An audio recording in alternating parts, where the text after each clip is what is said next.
जय हिंद जय बिहार। देखिए क्लास 9th का ये 18 नंबर थ्योरम बता रहे हैं। ये भारतीय भवन की किताब से है।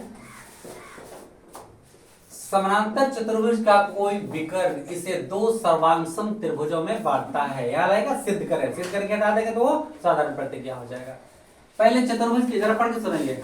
किसी समांतर चतुर्भुज का कोई भी कर्ण इसे दो सर्वांगसम त्रिभुजों में बांटता है। चतुर्भुज कैसा? समांतर।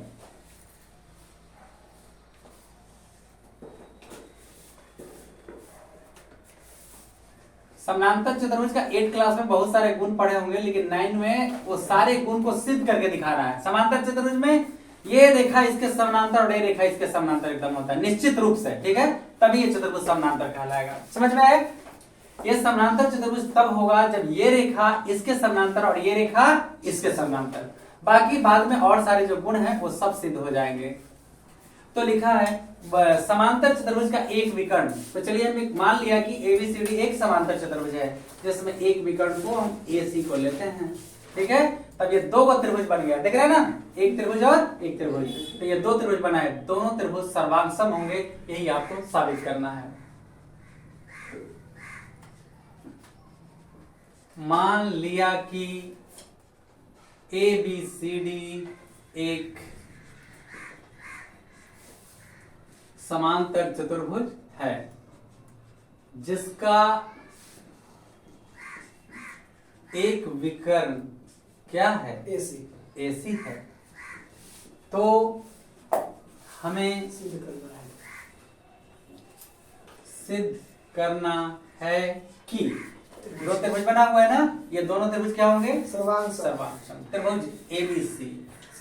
सिद्ध करना है कि त्रिभुज एबीसी सर्वांगसम त्रिभुज एडीसी। ADC full stop. इसमें रचना नहीं है, सीधा सीधा प्रमाण है, पर बहुत आसान। देखिए ध्यान से, जब ये चतुर्भुज समानांतर है तो रेखा क्या होगा? समानांतर। ये कोण इससे मिला, ये कैसा कोण बनेगा? एकांतर। बने रहिए इस चैनल पर, कहीं मत जाइएगा। ये देखिए एकक पाई, क्लियर है? तो हम देखते हैं, पहले देखते हैं कि चतुर्भुज समानांतर है, ये रेखा चतुर्भुज समानांतर है, इसलिए रेखा समानांतर समानांतर होने के कारण एकांतर कोण बराबर हुआ। दूसरा बात, हम दो पाई यहाँ पे दे देते हैं, ठीक है। दूसरा सवाल है, तो ये भी रेखा तो इसके समानांतर है। देखिए तो जब चतुर्भुज समानांतर है तो ये रेखा भी तो इसके समानांतर होगा ना, यही से इस रेखा इसके समानांतर है, और ये देखिए इससे मिल रहा है। तो बताइए कौन सा कोण होगा? एकांतर। ये देखिए ये इसके एकांतर कोण होंगे, एक एक पाई दे दिए हैं। अजी अब हो क्या रहा है? अब जो हो रहा है उसके बारे में हम लोग चर्चा करें। Angle side angle. हाँ, आपका बात मानेंगे, हम कहाँ इनकार कर रहे हैं, लेकिन हमको भी समझने का अवसर दीजिए थोड़ा सा। यहाँ ए है, इस त्रिभुज को देख रहे हैं, ए है, बी है, सी है, ए सी। यहाँ भी ए है, ए सी, A D C, A D C. एक दो को पाई है, दो को पाई, कौन बराबर है? देख लीजिए, ये वाला कौन वाला? दो को पाई, ये वाला दो को था ना, दो को वाला ये बराबर है। फिर क्या हमने पाया? ये कौन इसके बराबर है? कुछ और है, एसी कॉमन है। ये देखिए एसी और एसी दोनों में कौन सा फॉर्मूला लगा? एंगल साइड एंगल से त्रिभुज क्या हो गया? सर्वांगसम। तभी कोई भी भुजा कोई भी कोण क्या होगा? तो हमको तो सिर्फ सर्वांगसम करने की बात है। तो चलिए त्रिभुज पहले, चूंकि एबीसीडी एक समांतर चतुर्भुज है, एकदम नियम से आइए, चूंकि एबीसीडी एक समांतर चतुर्भुज है, इसीलिए AD parallel BC, AD parallel बराबर भी होता है। पर हम सिद्ध क्या करेंगे कि पहले तो कोई जो मेन चीज है कि समांतर होता है, पहले हम वही लेके चलेंगे। And AB parallel DC, and AB parallel DC. अब आगे, चूंकि ध्यान दीजिएगा एडी पैरेलल बीसी और एसी उनसे मिलती है, ये figure A D B C. चूंकि एडी पैरेलल बीसी एवं एसी उनसे मिलती है, इसलिए ACD कोण ACB। देखिए पहले हम इस त्रिभुज का कोण ले रहे हैं ACB CAD एकांतर कोण। हाँ बराबर एकांतर कोण CAD।